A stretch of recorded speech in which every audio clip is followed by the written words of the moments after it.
Tonight, the nuclear debate pops up again. Is an EP waste site now on the horizon?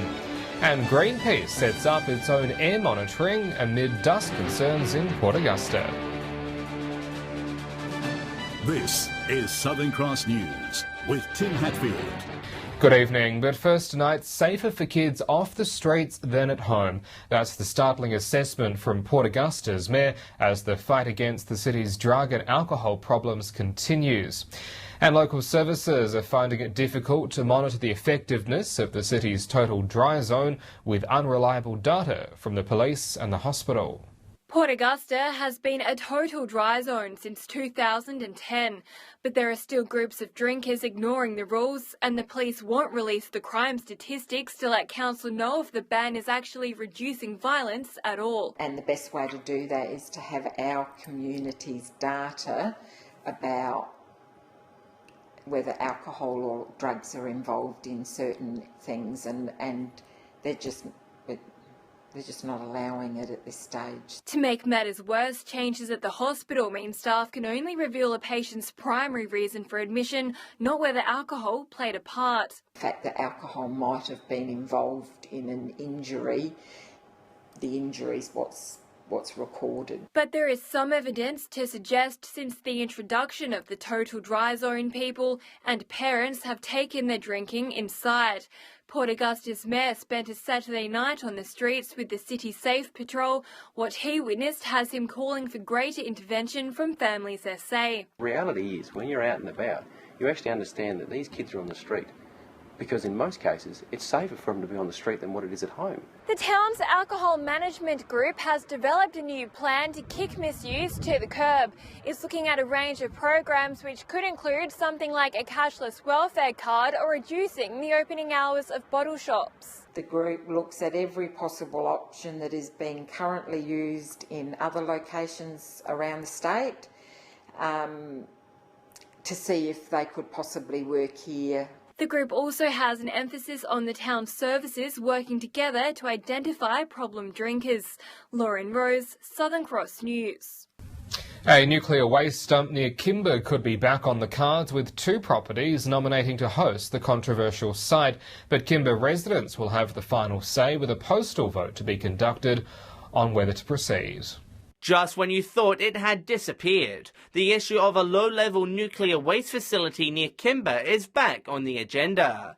2 properties, Napody and Lyndhurst, have volunteered their land for the project. Member for Grey and local resident Rowan Ramsey says he believes some attitudes have changed. They've done quite a bit of work in the community of education, lifting attention levels, and I guess convinced the minister that attitude to change somewhat. This time, however, locals will get to formally decide whether to go forward or not. The Electoral Commission will run a postal vote, asking residents whether they want negotiations to continue.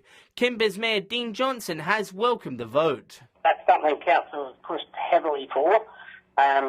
We believe that phone surveys can only go so far. Barney Duta near Hawker was earmarked for the project last year, but its construction is strongly opposed by the local Indigenous community. The last time Kimber was considered, there were strong divisions over whether farming land should host the nuclear industry. But Mr Ramsey is confident the process will run smoothly. I absolutely hope that it remains a civil and quiet and considered debate, because at the end of the day, this is democracy and this is exactly how it should run. John Hunt, Southern Cross News. The Horrocks Highway in the mid-north has reopened after a serious crash yesterday afternoon. At around 5 o'clock, 2 cars collided with each other several kilometres north of the township of Rhynie. The 2 drivers were airlifted to the Royal Adelaide Hospital, one in a critical condition, the other with minor injuries. Major crash investigators were at the scene for several hours. Jeff Brock is toying with the idea of having a waste management facility built in Port Pirie. He sees the opportunity for Port Pirie to turn the region's rubbish into much-needed electricity. One man's trash is another man's treasure.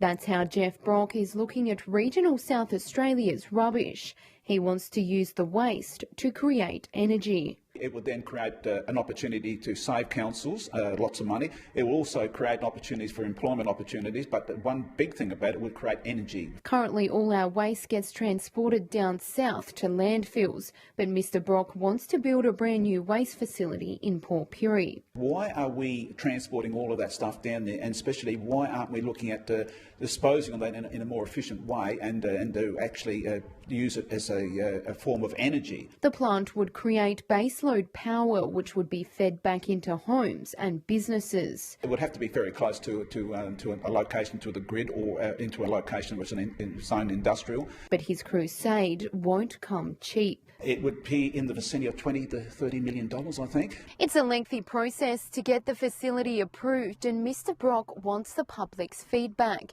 If built, it would be on the outskirts of town, away from the city centre. If we can use anything at all to, instead of wasting it, recycle it, reuse it, and to create waste opportunities and energy, I'm all for it. Keziah Sullivan, Southern Cross News. Well, stay with us. Still to come in tonight's local news, Greenpeace sets up its own air monitoring amid more dust concerns in Port Augusta. The details ahead.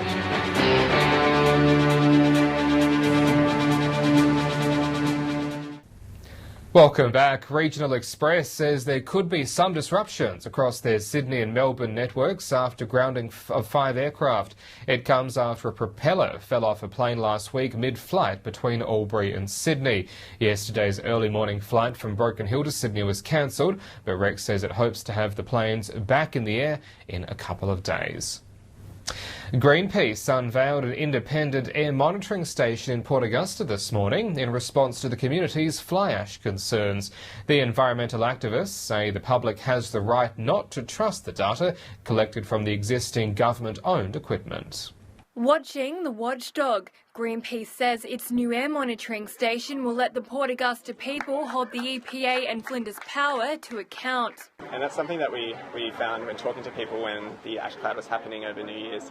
That relationship of trust between the community and the EPA and the community and Flinders Power is really damaged over that period. The equipment is on loan from Greenpeace's science unit in the UK and will be monitoring the levels of PM10 particles in the air, particles small enough to cause serious health problems.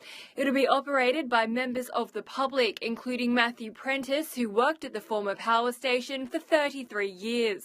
So I'll be downloading the data and sending it off to Greenpeace, and then they're going to publish that on their website. The gear has been installed at the Cinema Augusta. Owner Michelle Cole says she's happy to lend her building for a community cause. I think it's so important that we get our own readouts, we find out what's actually in the air. And as decades of fly ash is buried under soil, the people of Port Augusta hope no other community ever has to endure the clouds of coal dust it did earlier this year. Those people then, those communities, can be there on the ball and help prevent what's happened in Port Augusta with the ash problem. We have 23 operating power stations, not including Hazelwood.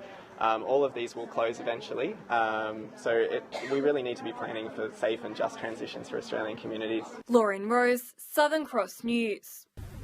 The first suicide prevention network has been launched in Port Lincoln to provide support and education to help those at risk. Lincoln Alive is an initiative driven by the community which will help raise awareness throughout the Eyre Peninsula and offer help to those in distress. It's the first conversation to breaking down the barriers relating to suicide. Suicide prevention has to start with the community. So for me personally, having experienced it firsthand, it's really important to get communities together, the whole of community and whole of government. Lincoln Alive is the first initiative on the Eyre Peninsula aimed to increase suicide awareness and provide education and a safe place for those dealing with difficulties. We've got really key target areas that we're going to focus on: education, reducing stigma, a lot of the work that's already been done through Mentally Fit EP, but this will just make a more defined purpose and targeted audience for this particular area. The network has been years in the making and was driven by the community after tragic circumstances in the past. I think it's very important that we have a local resource of caring people, of community-based people that can really lend a hand. In 2015, nearly twice the amount of people died from suicide than on our country roads. this prevention network the first step in confronting this issue head-on. Been some really good progress made across the Eyre Peninsula and in Port Lincoln, but we still have a way to go. Suicide does impact our regional communities, unfortunately, at a higher rate, and there's a lot more that we could do as communities to support each other. If you or anybody you know needs help urgently, call Lifeline on 13 11 14. Jason Kemp, Southern Cross News. Well, it's been a steady week at the Bowser across the Spencer Gulf and into Broken Hill with not much movement. Here's Patrick with this week's Fuel Watch. There hasn't been much movement across unleaded or diesel this week. Prices are pretty much the same. Let's start with unleaded. Port Pirie and Port Augusta are locked on $1.25, both enjoying a long stint of cheap prices. Whyalla remains on $1.29 and so does Port Lincoln, who have seen a minor drop. Here in Broken Hill, the good times keep on rolling. We've ticked down 1.5 cents and are now down to $1.28. Adelaide is a stark contrast. They've jumped back up by 22 cents and are now on $1.35. And moving into diesel now, and it's pretty steady across the board. Port Pirie joins Port Augusta on $1.26. Whyalla is just a bit higher. Port Lincoln is just a bit lower. The Silver City is even Steven on $1.33 and Adelaide rounds out at $1.22. Now, of course, these prices are the regional averages and they do not reflect any one particular outlet. If you stumble on a place that is selling it for cheaper, let us know on our Facebook page. Tim. Thanks, Pat. 1,400 passengers arrived in Port Lincoln this morning on board the Pacific Eden. The latest ocean liner to arrive on the Eyre Peninsula caps off a record-breaking cruise ship season with over 8,000 tourists visiting the region, injecting millions of dollars into the local economy. As Port Lincoln awoke this morning, so did the passengers arriving on the Pacific Eden, the final cruise ship to dock in the harbour this season. And while the visiting passengers are a welcome boost to the local economy, council officials are already planning towards the next bumper season. Based on last season's figures, which we get after the end of the season, we'd be expecting sort of $2 million from this season, and next season we'd be heading over $5 million. So that's a significant amount of money coming into the region. The tourism lift also driven by volunteers on the ground, helping cater to the eager passengers looking to explore the region, an experience the council is working overtime to ensure. We've worked very hard in making sure that the welcome is spot on when people come in. We have free shuttle buses, there's certainly tours that are booked from the ship, and we actually do a loop bus, and there's other tours that they can book here. Earlier this year, the largest passenger ship to sail into Adelaide, the Queen Mary 2, also made a short stop at Kangaroo Island. But Her Majesty's passengers could soon have a new destination, Boston Bay Harbour. The cruise ships look fabulous against the wharf, and certainly the harbour can take a ship that size, so you never know. We'll keep trying. 1,400 passengers will disembark from the Pacific Eden behind me, making 8,000 passengers this season. Next season, they're predicting upwards of 16,000 passengers. The year after, 24,000 passengers who are scheduled to visit Port Lincoln. Jason Kemp, Southern Cross News. Well, stay with us when we return after the break as the countdown to footy ramps up. An urgent call for umpires in Broken Hill. That's next.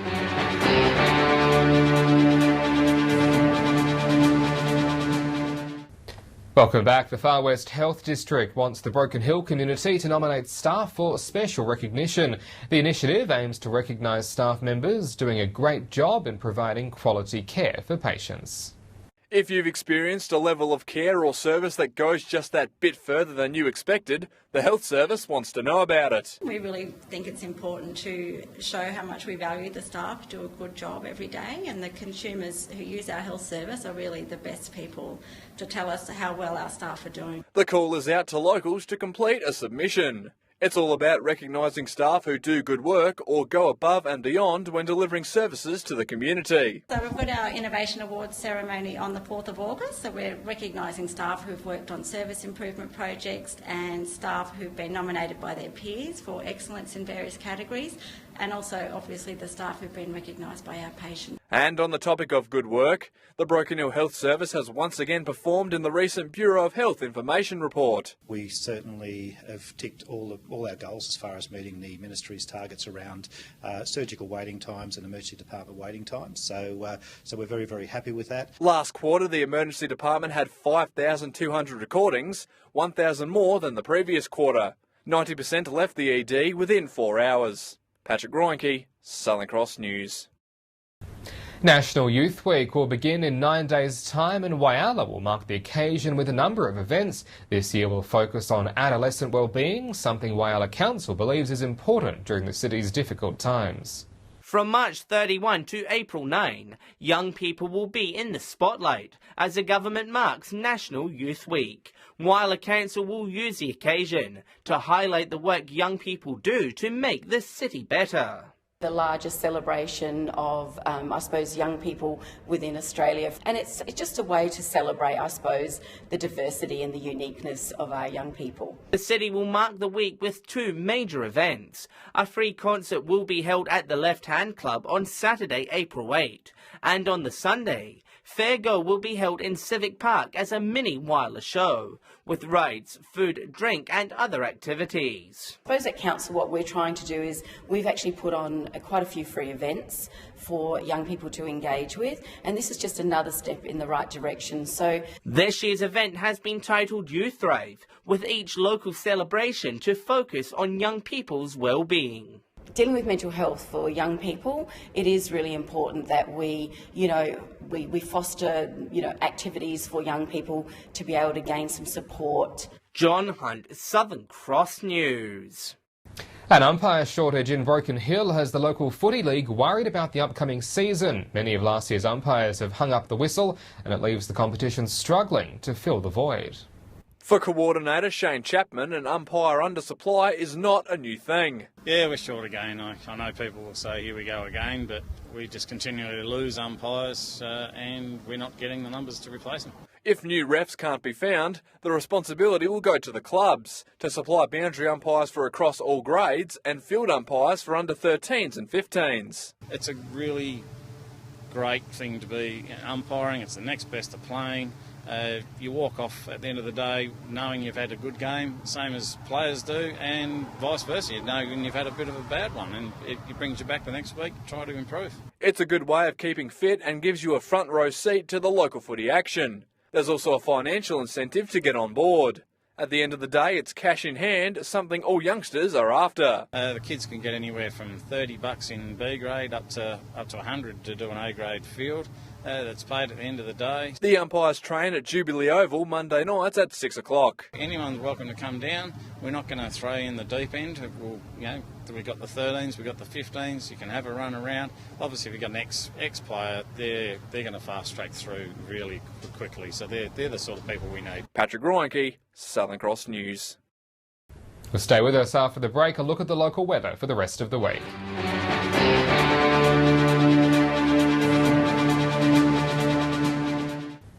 Welcome back. Turning to the weather now, another fine one today with Port Augusta getting to 29, 27 in Whyalla, Port Pirie fine on 30, a few showers still pushing around Port Lincoln 24 degrees, Broken Hill on 31 degrees today.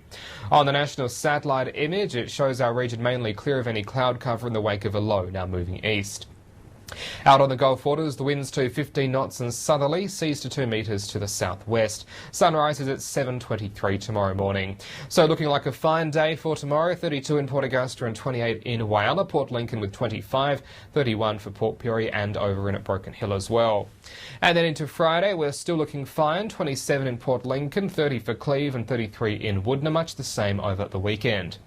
Whyalla with 31 to wrap up this week, Port Augusta 34 on Friday as it warms up over the weekend, 30 in Kadina. Port Pirie 33 for Friday and for Saturday again, Clare 27 and 29 and 32 to wrap up the week in Broken Hill. And that is the local news for this Wednesday evening. We'll see you back here tomorrow night from 6:30, but due to the footy, we'll be over on 7:2, so do join us there. For now though, I'm Tim Hatfield from the Southern Cross News team. Enjoy your evening. Good night.